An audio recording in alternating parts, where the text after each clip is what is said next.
All right, what's up, guys? Welcome to the 176th episode of the Grow My DJ Business podcast. My name is Cream. Gary W. here. Happy to be back.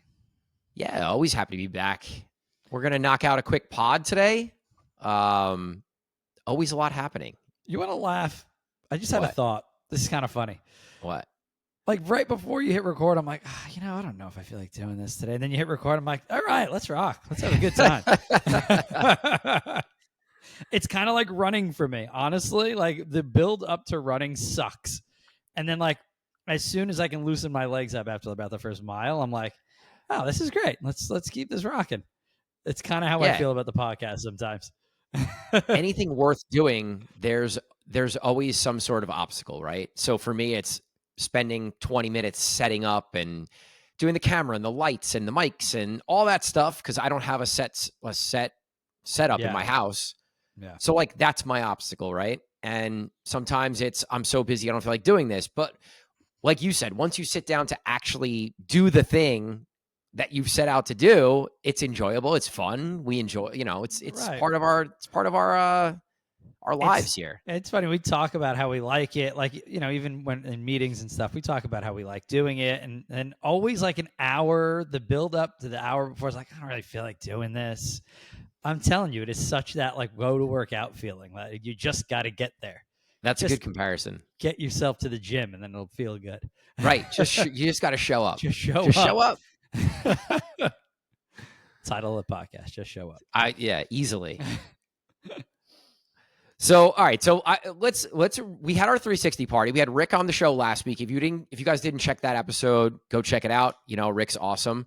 So we lined it up, obviously, to help promote our 360 event that we just had this past Saturday.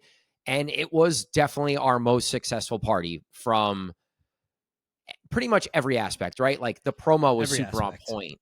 Like the social media were on point. The event was amazing. It was packed. We sold, we had a bunch of tickets. We made more money revenue-wise for that particular night than we had the first two 360 parties. So like, we're starting to see the fruits of our labor, and the event was amazing. We were super busy by like 10:30. We opened an hour early.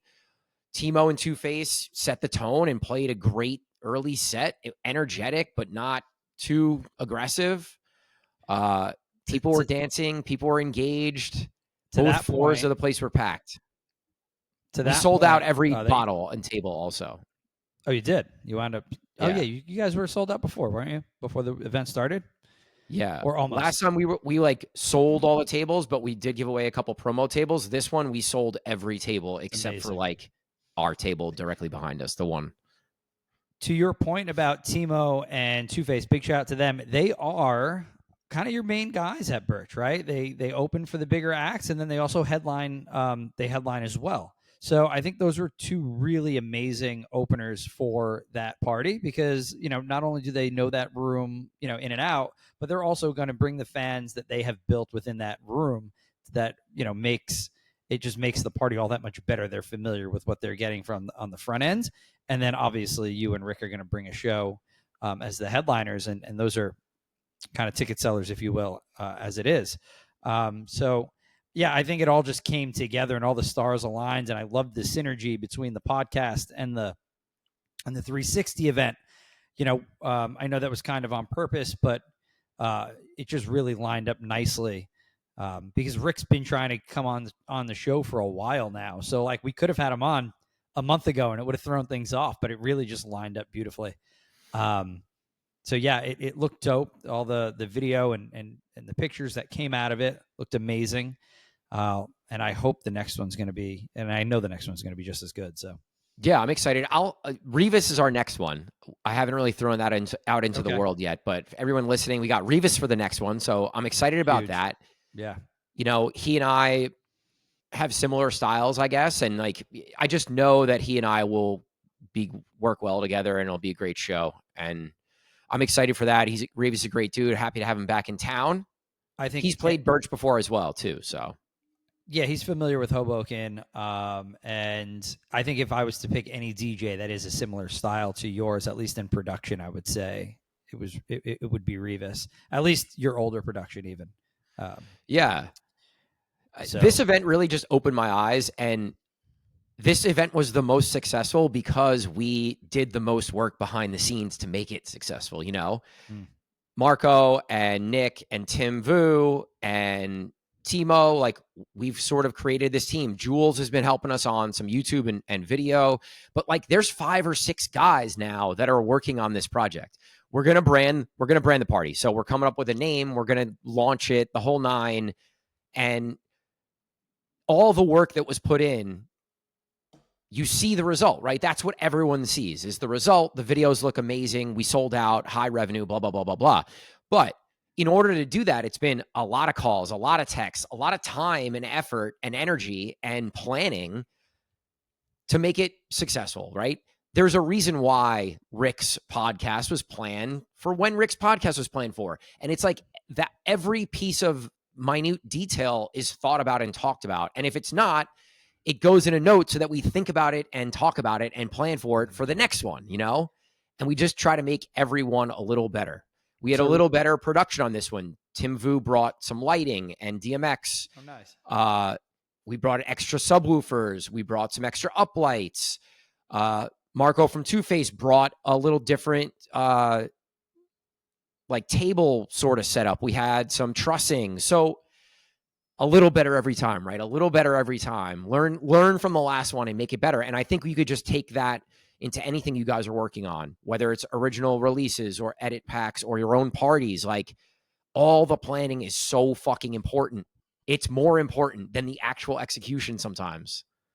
Yeah, I think at first sometimes it's going to be overwhelming, especially if you're throwing your own party and it's just you or it's just you and one other person. But then you gather a team that gets excited for the event, and then they could start throwing ideas, and it's building that correct team that you can surround yourself that everybody can contribute in their own way. And it's sometimes a slow build. I think even with this one, right? It was me, you, and Dario setting up for the first one, and then you had a little bit bigger of a team for the next one, and then obviously the team that you just talked about for the third one. And people start to see the potential in the event, and then they want to contribute, and then they want to give ideas, and they want to, hey, can I bring a sub? Can I bring some lighting? Can I bring some trussing? And then all of a sudden your little idea has grown into, something major. And obviously that's going to happen coming up here soon. So are you going to take a break from this over the summertime, or is that thinking too far ahead? Well, yeah, we've already been talking about summer. It kind of sucks because we are building all this momentum, and our market in the summer is just not as busy as it would normally be. And a lot of the people that would come to an event like this are down the Jersey Shore or in the Hamptons or wherever. So we are going to continue it. I think if the summer didn't sort of break up the momentum we were building, we would just keep making them bigger and bigger and better and better. I think for the summer, we might do 2 instead of 3. We might not do every month. It might be every 6 weeks. So I'm not 100% sure yet. But yeah, we're going to continue it and try to keep the momentum and then really step it up for September. Yeah. So we have that one's two more lined up, 2 big ones. And then we'll probably rock 2 for the summer, and then we'll go monthly for the fall. Side note, Revis, if you're listening to this, be ready to be on the podcast, 2 weeks before the event. We haven't reached out to him, but now we are. Yeah, I was talking to him before, and I meant to actually give him the heads up, and I forgot. But yes. If he's listening, there you go. But this is funny, right? Like, our market hasn't really had New Jersey as a whole, right? And even New York City up until a couple of years ago didn't have a really big EDM or house music scene. It was more like underground, right? So Brooklyn underground stuff, more like housey, techno stuff, where it's spread a little more into Manhattan now. And, now it's spreading more into Jersey, which is great. The Bounce to Bounce guys had an event the same night as me and Rick at Barcode, which is in Elizabeth, a little south of Hoboken. They had Jake Shore, and it looked like a pretty successful event. They created this really cool stage. And so, like, those guys are doing something. We have the Beneath guys in Jersey City doing more like underground house stuff. We're starting to see more of these parties and collectives sort of pop up because it is popular, because you're seeing success in other places across the country. And you brought up the ideas like, is this starting to get played out already? Well, my point is, I think that like the boiler room set thing, I understand that that's kind of how the crowd wants to consume it, but from a DJ's perspective, I'm sick of seeing it. It's not new. It's happening everywhere, right? It's happening everywhere. It's not new, and is there a need for it in our particular market? 100%, because if I want to go see anything like that, I need to go 2 rivers over to Brooklyn, and it's a huge pain in the ass. And I'm telling you, I'm usually down for anything. I'm the friend that's like, you down? Like, and I'm in. But you ask me if I'm down to go to Brooklyn and then try to leave at 4 a.m. It's like 5 a.m. I'm like, I'm just not down for that anymore. That's way, way, way too far off. Right. It's just a hell of a commute. So it's nice that you've started this in Jersey, and it's very central to a lot of people because you can't get more central than Hoboken with the train system and just with the public transportation set up in that area. So it's really nice that you have it right there outside of the train in a big room with good sound, and then now you're building more production behind it is an amazing thing. But from an outsider's perspective, scrolling through my Instagram and my TikTok, if I see another 360 boiler room set looking thing somewhere, like I'm gonna just blow my head up, because it's just like, can't we just do something different? Like, and so the next point that I'm going to make is the coffee house sets. We had started to talk about it like 3 months ago, and now it's like everybody's doing that. Go and do something different. Come up with your own idea and then go execute that idea. Like, you don't have to steal absolutely everything. I mean, I get it. That those parties got promoted and went viral because they were unique and different, right? You're not going to catch being viral. You're not. There's no virality in doing the same exact thing that first person did it. You're just, it's not going to happen. You need to be original and figure out what's going to work for you. Like you just said, you brought up Jake Shore, and remember we had Jake on the pod about a year and a half ago. And he went and like DJ'd under a bridge in like a skate park or something like that. Remember? And that was super unique, and that was super dope. And then he DJ'd in a liquor store, and that was super dope. And he was always thinking ahead. And if you haven't listened to that episode, go back and listen to the way that he thinks about his brand and the way that he thinks about putting out his social media content. It is always fresh and new, and it's not completely stealing or, copying off of what somebody else is doing. Not to say that you can't do that. You can. But I like the idea of being original.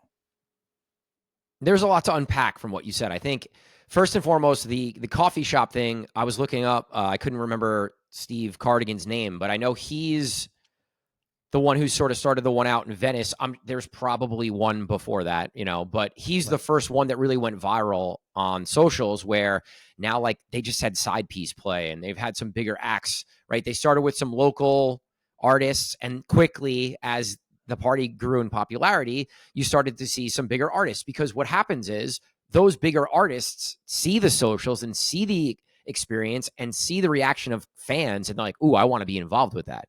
Like, right. I'm even feeling that on my end, where people are responding to our posts and our promo like, Kareem, I want to get involved in this. Like, how can I be a part of this? I want to come play. And it's people that maybe wouldn't have played Birch or Hoboken, New Jersey, but because we've now created something, there's this interest and excitement, and that's okay, right? You have to prove a concept first, and then you can kind of blow it up, but you have to prove the concept first. So the boiler room thing, the concept's been proven by Boiler Room and now by all these different people in all these different markets, and every market probably has a 360 party. It's what's working right now. It's what the customers are saying, I will spend my money to go to this event. Yes, and that's driving a lot of why it's popping up more and more. It's just the trickle-down effect of big artists coming to New York and playing on the bus and playing in Times Square and playing in the coffee shop and playing in the record store. And then the Jake Shores of the world are doing it. Then the Creams of the world are doing it. And it's just this trickle-down effect that happens. And we're now at the level of the local venues want to take advantage of this too, Yeah, it's refreshing to see that the local venues do want to bring on these different ideas and take the DJ out of the DJ booth and do something unique and different. So that's refreshing because it's been 20, however many years you've been DJing, it's like, okay, it's like twisting, it's like you have to twist arms in order to get these owners and these managers to do something different. So it's really nice, or a nice refreshing thing. An example, I've been the entertainment director at Birch for 3 years, and I've been DJing since the venue opened there. I've been asking them to move the DJ booth since probably year 2. Mm-hmm. The way the booth is set up, normally you're sort of up in a nest. That's the best way to describe it. Behind you are a bunch of VIP tables. There's a bar. It's, regular guests can go up there too, but you have the dance floor and the sound and all the moving heads, and cryo pointed directly downstairs a level below you on the dance floor. And you're sort of like kitty corner upstairs looking down on the dance floor, and then the VIPs behind you. So like they were really not interested in moving the DJ booth at all, even for like a one-off. But now that we've started doing it, the conversation of like, do we just move the DJ booth has already started, kind of thing, Yeah. We're in an era now where customers and fans want to be on top of the DJ booth. They want to feel that energy, and DJs prefer that too. I much prefer being able to high five people that are in front of me that are dancing than be up in a DJ booth 30 feet above everybody else and be super disconnected. Yeah. I feel like that about everywhere I play. That's why I love, I like to be in more like basements and smaller rooms, because you just have everybody on top of you. And it's nice to see that these larger venues are bringing the DJ closer to the crowd, right? It was once cool to be kind of perched up and away from the crowd, so you kind of see everything, but it's just such a much better vibe. And it's the reason why I like DJing that way, is because it's just a better vibe when you're at almost face level and you're involved. We've talked about experience over everything, and it's just a better experience when the DJ is close to the dance floor. It is. It just is what it is. It always has been. But it's nice that it's popular. It hasn't, though, because think about when we were younger, the DJ booth was always disconnected from the dance floor. I think back to a number of venues where you were tucked in a closet, or you were up in the Teak and Lana Lounge and West 5 and all these different places. You were tucked away. Yeah, but I'm thinking some other bigger, I just watched a video from 2009. Steve Angelo played Deco Lounge, and Deco Lounge had one of the better DJ booths I felt, because it was lower. It might have been 8 feet tall, so you were still looking up, but you still felt like the DJ was right on top of you. It felt like a basement type room. It almost like one of our venues called 626, just like that, but just a little bigger than that. And the bigger artists would come in and play, and the energy would be crazy in those places because of it. But yeah, at the end of the day, we are just seeing this copycatting of things that are working because they're working. And fans and customers are saying that we want to go to these things. We want to consume these things. So there will be a tipping point where there's too many parties and not enough fans. But for right now, it's still working, Yeah, as long as the market doesn't get flooded. Say that again, I'm sorry. As long as the market doesn't get flooded, and there's not 360 sets in the area, one every week in the same area, that's when it becomes oversaturated, right? Yeah. Think of every trend, right? Afro house trend, rooftop. Every rooftop in New York City was throwing an Afro house party, right, this summer, because a few select parties were super successful at it. I think if you're early to market and you create a brand and experience that's unique and fun, you can outlast trends, right? Azure day party is going to outlast whatever's happening in the city. There might be 100 other rooftop pop-up parties, but that party is sort of one of the most well-known, proven success, bigger artists, that's going to stay, right? So if you're thinking about throwing a party, ask yourself, how many of these are happening already? Does it make sense for me to start another one if there are a lot? If there's not, I think it's a huge opportunity to try to start something. It doesn't have to be a 360 event. It can just be something where you are creating a different experience. I agree.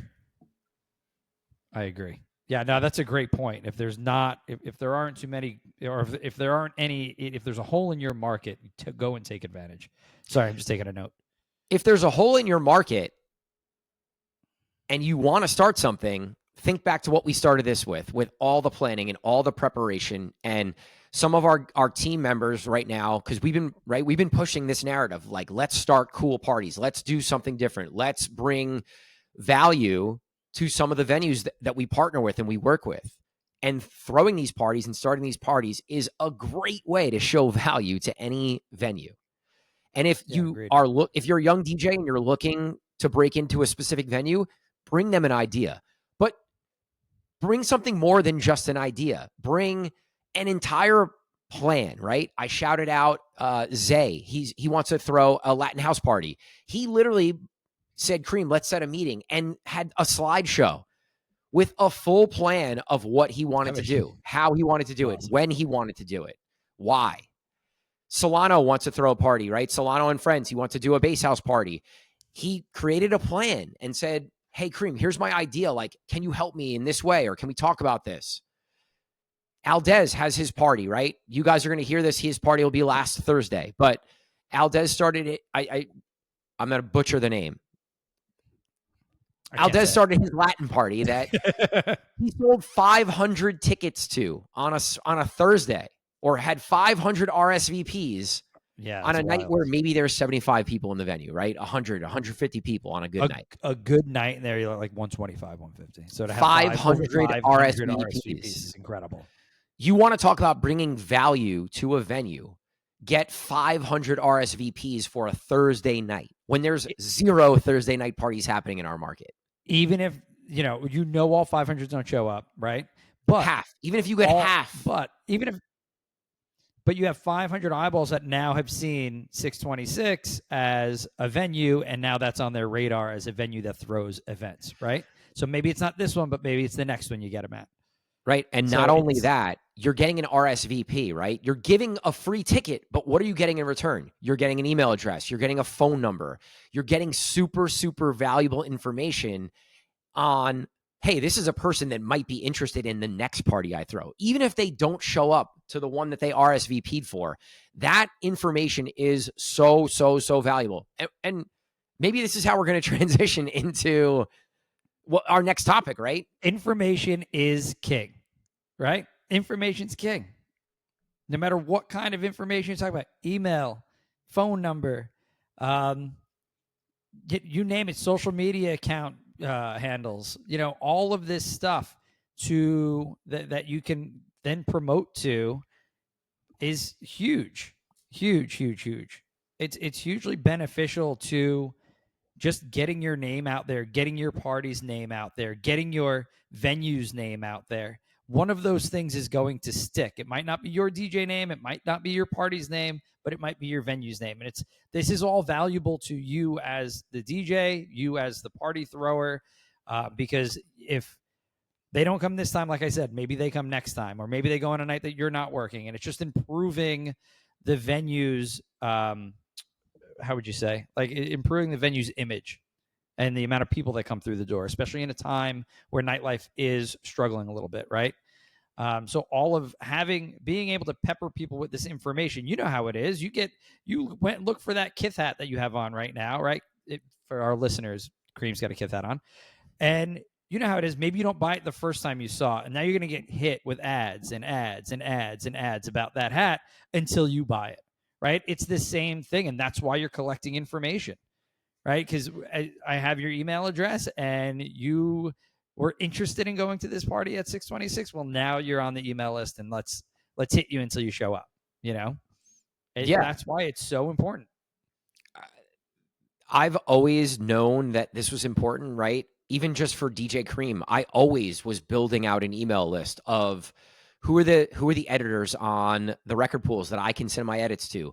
What are the submission emails for the various record pools so I can send my edits every single week?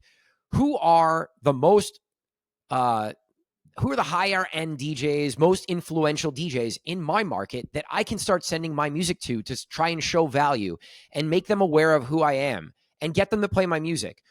All right. I'm making original music now. Who are the artists that are making similar original music that I can get their contact info and then send my music to support my music? Like, it's a never ending thing. The information is so valuable. And I say this all the time, but Instagram, TikTok was about to get banned, right? If you have 100,000 followers on TikTok and TikTok goes away, what then? What are you going to do then? It's just gone. The emails, the SMS, that stuff is not going away. It's just not. It's super, super valuable. Something cool too that you can do, right? So I'm using Cream as an example. I now have my party. I can collect all the information, the people that come to my party, and create a segment in MailChimp. It's what I use to send our emails. And it's called Cream's 360 Party Segment. And every time I want to promote to that group of people, I can just choose that segment. Cream's edit packs. Every time someone goes on Hyped It and downloads one of my edits, I get their information and I bring it into MailChimp and I put them as a segment, Cream's edit packs.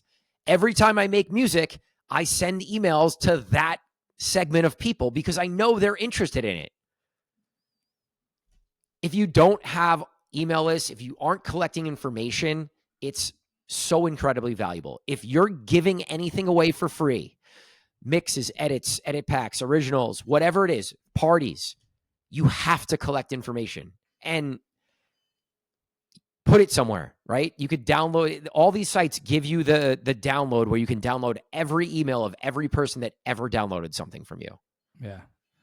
I think Hyped has become such a integral part of what our group does. I don't know if this is across the country, across all DJs, but I know that every time that I go to download, I know I could just grab something off of one of our DJs and just download it and they'll email it to me. But you like to go and support on the platforms in which they're putting it out. And Hyped, it's usually one of them. And it's like you go through all these gates and it's like this should be a part of every single person's process when they're uploading and sharing new music, right? Because it's just, like I said, I don't know if this is common knowledge across the board or if this is just within our, really important within our group. But that's like the number one thing that, I notice when I go to download stuff from you guys. This is email marketing, right? This is one facet of the marketing industry. My brother was he worked for Vimeo, and this is what he did. I learned a ton from him. I just picked his brain. I asked him a million questions, and I spent a ton of time in MailChimp just like figuring it out, right? Yeah. Just like anything else. You got to go and figure it out. But yes, super valuable. And I want everyone listening to really think about this and figure out like where have I missed opportunities to collect this information and change it moving forward. It's so, so, so important. Something we talked about, right? Aldez sent us a screenshot of someone who's throwing a party locally where in order to get the information for the party, you have to put your phone number in, right? Give us your phone number and we will give you access to this super secret cool party, right? I love it. It's a great marketing tactic. I love it. It's a great tactic. It's a little scarcity. It creates a little interest. It's like a little secrecy. What's going on? What is this? And all you got to do is give your phone number. Yeah. It's a fair trade to me, Right. Yeah. One other thing I'll say about just like parties and info capture and all this stuff, it's okay to spend all this time and energy to create something cool and do something cool in your market. But once you've done a few events and you've proven the concept, right? You have to prove the concept works first. Then you could start monetizing. Then you start figuring out making deals with the venue, right? Selling tickets, especially if you're someone that's never done this before. If you're Bounce to Bounce, if you're Project 91 and you have a proven track record of being able to sell tickets and throw good parties, like you got to make money. This is a business. That's how you're making these deals. If you're someone new and you haven't done this before, you have to prove the concept first. Once you prove the concept, though, you have to quickly figure out how you monetize beyond just like the DJ budget for the night kind of thing. That's a great point because a lot of people put the carriage before the horse, and they're looking to monetize first, and then you're kind of really in it for the wrong reasons, right? You really need to be in it for the passion of throwing the event and throwing and putting this idea on, and then building upon that, and then monetizing. When people go into throwing a party and a party idea because of money, it never works. 100% of the time, it just doesn't work. Yeah, you have to prove you have to prove the concept, not just to the venue, but to people that come. And you have to prove that it's fun and it's cool. And you get all the videos and you promote it. And it's like, you have to do that first before you can charge $20 for people to want to pay for a ticket. Why would someone pay $10 or $20 for something they've never even experienced it? They don't even know what it is. They'd pay $20 for a Boiler Room, right? They'd pay $20 to go see an artist that they like because those are proven. Man, far cry from when we were trying to throw house parties, house music parties like 10 years ago. Yeah, like things are just different. The market landscape is just different. It is. We've said it every podcast probably for the last year that the days of opening your doors and expecting to have a successful night are long gone. Cream and I tried to do this on piggybacking on the popularity of EDM at the time, thinking that, all right, we put 3 or 4 DJs on and just get to play house music because we didn't get to do that anywhere. Everything was open. I don't even remember what you're talking about right now. Oh, really? We threw like 3 parties. Like it was when we like first met, you and I. There was no get down. We didn't book each other at any places. And we were just like trying to throw an event. And like me, you, and a friend of mine, we threw one in the basement of Sona 13. Oh, yeah. And that one was decent. Like we had like 75 people. It was decent. And then we wanted to bring one to Hudson County. We tried to do it, and like 3 people showed up. It was terrible. But like that was like a Sunday afternoon in in like the middle of nowhere. Yeah, it was tough. But like it's a far cry from like that from then, you know, and just the popularity of these one-offs. We were trying to do a one-off before like anybody was doing one-offs. But yeah, it's kind of nice to see. Sometimes an idea is great, but the timing's just not right. And right now, the timing, the window is closing quickly, but the timing right now to throw these parties, it's open. It's closing quickly, but it's open. Right. Yeah. In our market, we'll see it dwindle out a little bit for the summertime, but hopefully those ones in the city still happen, and that's all. We've seen a number of parties pop up here recently in the last 3 to 4 months, right? Like, even, you know, I did my party at Birch and another venue did a similar style event, like soon after. It's just what happens. The industry is a copycat industry, just like we've said, right? It's they look at what's successful and they say, how can we do that, right? Just is what it is. Yeah, agreed. What's our music topic today? We're going to talk EMAs. We're going to talk Miami Music Week. Man, I'm looking at St. Patty's weekend first, obviously. I have a jam-packed weekend that weekend, so I'm kind of focused on that. But then it's, a week and a half after St. Patty's Day is going to be the Miami Music Week? It's coming up quickly. And I think we want to take an opportunity to just shout out Digital Music Pool. You know, DMP has been part of these EDMAs for how many years? 5 years, probably. Yeah. I remember the first one that was just like this little tiny thing. And then last year, who were the headliners last year? I wasn't there last year. Who were the headliners? Cascade and Deadmau5. I had never seen Deadmau5 perform, and then because it rained and it was flooded, we got to see him in some like wedding hall. Like to see Deadmau5 and Cascade go back to back in a wedding hall. It was pretty dope. So it's what an event, what a huge event. I'm really looking forward to this year, and it's their biggest event of the year. So like, you know, it's important for us to go down and support. A lot of our guys go down and support the event as well. We have one of our guys is up for an award this year. I think we said this in a past episode, but we'll shout him out again. Solano's up for Breakout Remix Artist. Yes. Make sure I got that right. Friend of the show, Castra, is also up for the same award. The same damn one. Like they couldn't have different. One of those guys categories. Has to win, right? Yeah, for real. But yeah, like I love what they're doing with the awards. It's just so cool to spotlight the various artists and remixers and editors. And it's not just awards going to the Tiestos of the world. Kazes is up for award for breakout mashup artist. Like we just said, Solano and Castra for breakout remixer. Beatbreaker's up for an award. I forget which one it is. It might be best editor. So it's just really cool to see, and somewhere where, you know, our peers can be highlighted, right. and it's great for the industry. It's great for the artists.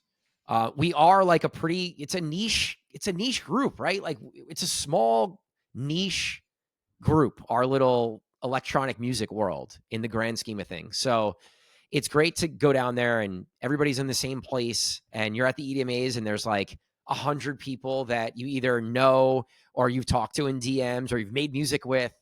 And it's just a celebration of dance music. And I love that.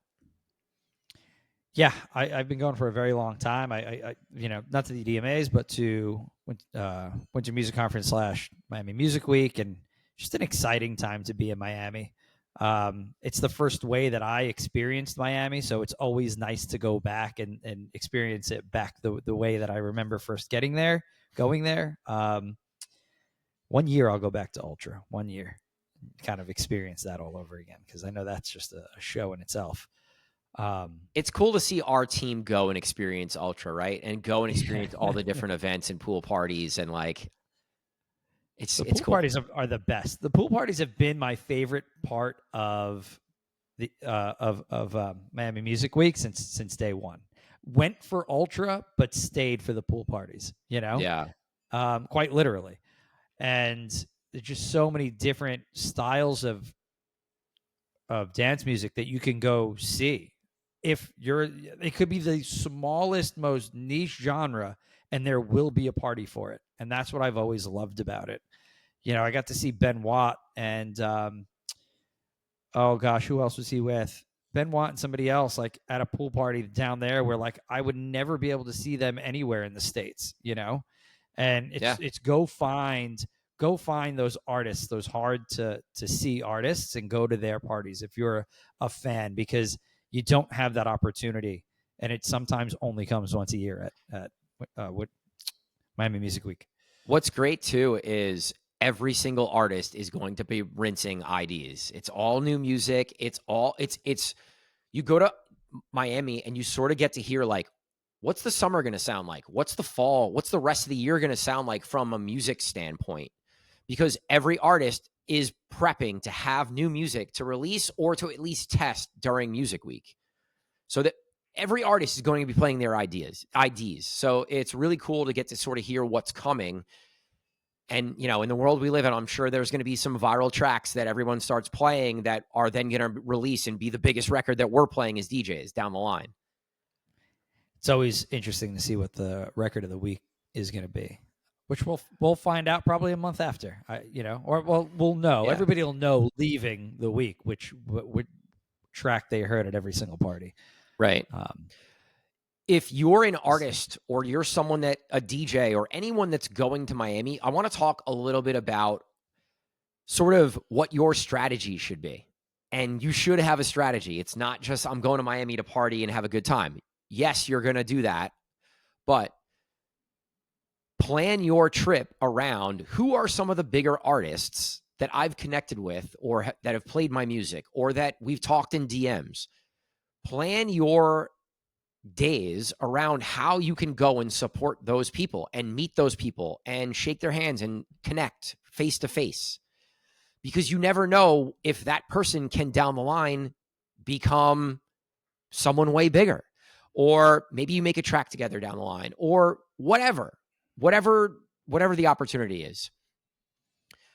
Don't just go to Miami and hang out with all the people from your market that are in Miami, right? We tell this to our DJs all the time. Like, yeah, it's cool to go like support the Jersey and New York people, but like you're here to connect with people from all over the place. Like, yes, I want to go to the 4B and Friends show and connect with, with 4B and see who else is there. But I want to go connect with Sam Collins and Cashew and Side Piece and some of these other people that I've connected with. And like, maybe we can get them on the pod down the line, or maybe they start playing more of my music, or maybe it's just cool to connect in person kind of thing, you know? Yeah. Yeah. Like maybe I can book them down the line for something.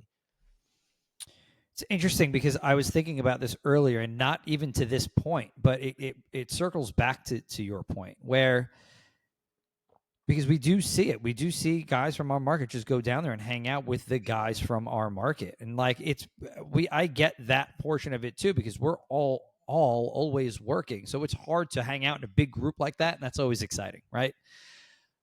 But at our end of year calls that we have with all of our DJs, all of the people that are making music always say, I want to get out of market. I want to play out of market, right? And if you're not going to leave our market, if our market isn't serving you and you're not going to leave our market to go and move to a market that might serve you as an artist better, well, what better place to get exposure than Miami Music Week, right? And then you can expose yourself. You can expose yourself to so many other markets in one place, right?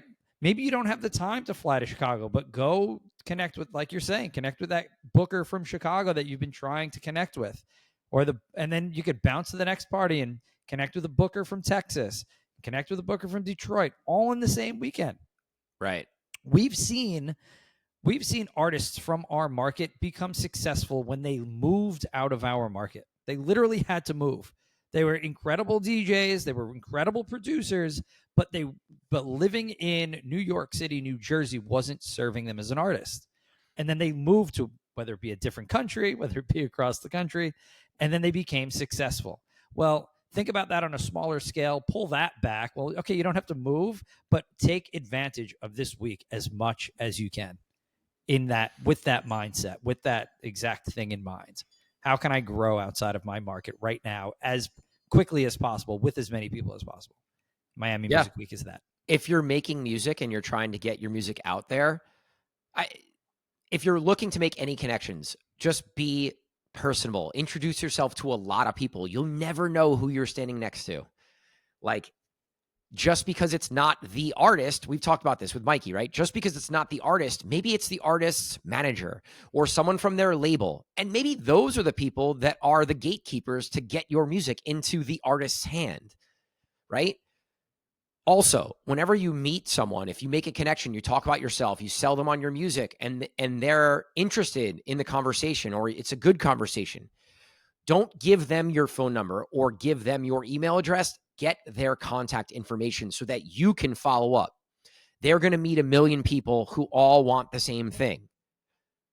But not a lot of people are going to follow up with them. The people that, like, the follow-up is really important too. So get the information, right? Get the phone number, get the email address, get the contact info, save it, keep a note, however you want to keep track of it, right?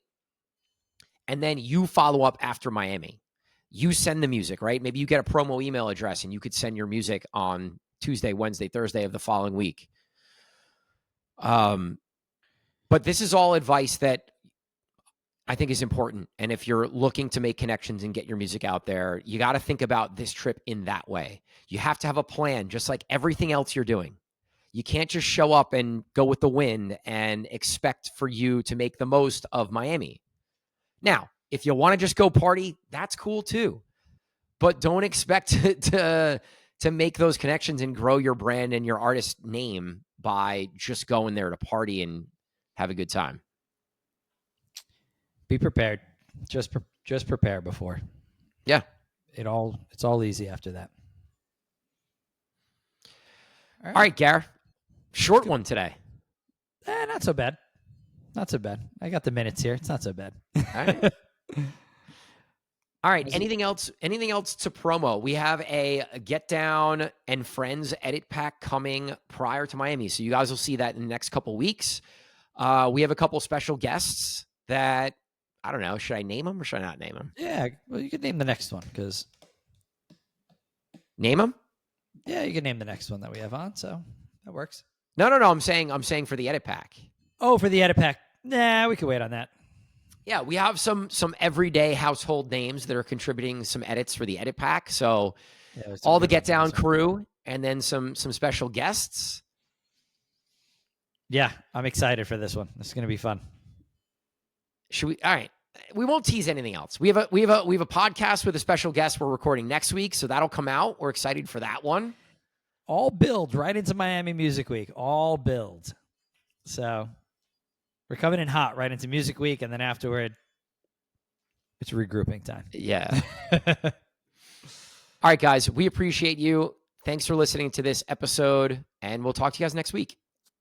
Peace, guys. Peace.